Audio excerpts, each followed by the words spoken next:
पुरानी कब्ज के लिए जो आम सलाह मिलती है, अगर उससे आगे बढ़कर कुछ समझने की जरूरत महसूस हो रही है तो ये विश्लेषण बिल्कुल सही जगह है। आज हम कुछ ऐसी खास होम्योपैथिक दवाइयों के बारे में बात करेंगे जो लक्षणों की बहुत ही बारीक जानकारी पर आधारित होती हैं। तो चलिए एक सवाल से शुरू करते हैं। क्या ऐसा हो सकता है कि एक ही समस्या जैसे कि कब्ज दो अलग-अलग लोगों में बिल्कुल अलग तरीके से महसूस हो? होम्योपैथी का जवाब है हाँ, बिल्कुल। और सच तो ये है कि उसका पूरा नजरिया ही इसी एक विचार पर टिका हुआ है।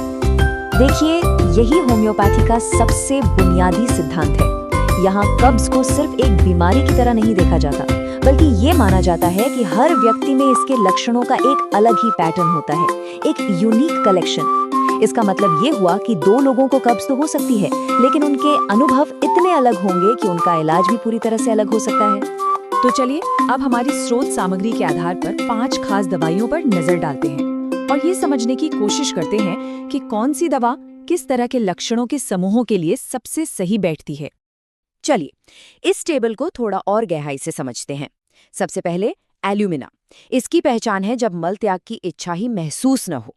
फिर है हाइड्रेस्टिस। ये तब काम आती है जब पेट में भारीपन हो, भूख न लगे और पाचन कमजोर हो। अगर कब्ज के साथ पेट में तेज ऐंठन वाला दर्द है तो वो प्लम्बम मेटालिकम का संकेत हो सकता है। कॉलिनसोनिया खास तौर पर गर्भावस्था या बवासीर से जुड़ी कब्ज में इस्तेमाल होती है। और आखिर में ओपियम। ये उन बहुत ही जिद्दी मामलों के लिए है जहां मल काला और बेहद कठोर होता है।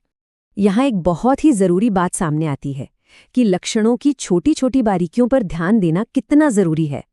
अब देखिए, एल्यूमिना और ओपियम दोनों में ही मल त्याग की इच्छा नहीं होती, लेकिन फर्क देखिए, एल्यूमिना अक्सर बुजुर्गों और बच्चों में सूखेपन की वजह से होता है, वहीं दूसरी तरफ ओपियम बहुत ही पुराने और जिद्दी मामलों में देखा जाता है, जहां मल का रंग भी काला होता है। तो ये जो सटीक मिलान है ना, यही होम्योपैथी की बुनियाद है। अच्छा, तो सिर्फ दवाइयाँ ही काफी नहीं हैं। चलिए आगे बढ़ते हैं और देखते हैं कि इन दवाइयों के साथ साथ और क्या जरूरी है। दवाइयाँ तो लक्षणों पर काम करती ही हैं, लेकिन हमारी जीवन शैली की कुछ आदतें पाचन स्वास्थ्य की नींव को मजबूत करती हैं। ये 3 नियम बहुत ही सीधे और सरल हैं, लेकिन बेहद असरदार। देखिए, फाइबर से भरपूर खाना मल को भारी और नरम बनाता है। फिर पर्याप्त पानी उस फाइबर को अपना काम ठीक से करने में मदद करता है। और नियमित व्यायाम से आंतों में अपने आप एक नेचुरल मूवमेंट बनी रहती है। ये तीनों चीजें मिलकर किसी भी इलाज को और भी ज्यादा प्रभावी बना सकती हैं।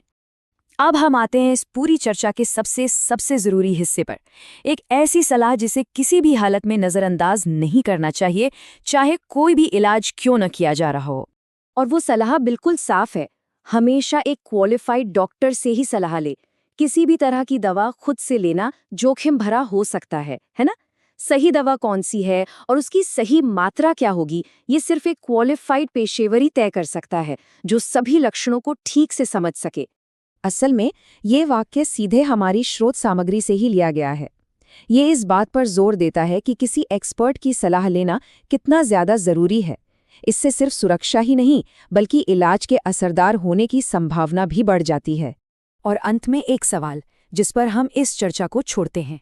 आज हमने देखा कि कैसे होम्योपैथी एक ही समस्या को अलग अलग लोगों में उनके निजी लक्षणों के आधार पर देखती है। तो क्या ये पर्सनलाइज्ड अप्रोच, ये व्यक्तिगत दृष्टिकोण ही स्वास्थ्य और उपचार का भविष्य है? इस पर सोचिएगा जरूर।